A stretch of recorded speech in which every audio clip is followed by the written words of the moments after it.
ఉపాధి కల్పించాలనే ధ్యేయంగా చిన్న తరహా పరిశ్రమలు నెలకొల్పేందుకు కూటమి ప్రభుత్వం ప్రోత్సాహం అందిస్తున్నట్లు ఎమ్మెల్యే కాల్వ శ్రీనివాసులు పేర్కొన్నారు.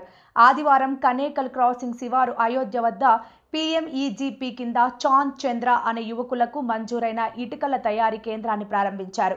యూనిట్ మంజూరైన వారికి ఇబ్నాంలో 33% రాయితీ అందిస్తున్నారు. తద్వారా యువత ఉపాధికి భరోసా కల్పించడంతో పాటు ప్రత్యక్షంగా పరోక్షంగా మరికొంతమంది ఉపాధి పొందేందుకు వీలు కలుగుతుందని చెప్పారు.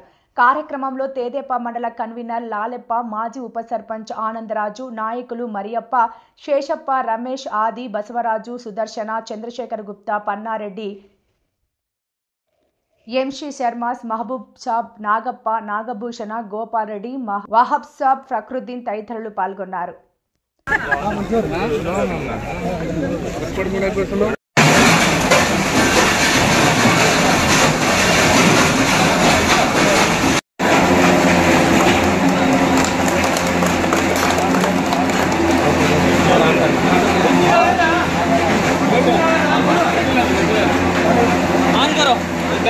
बेल्ट ऑन करो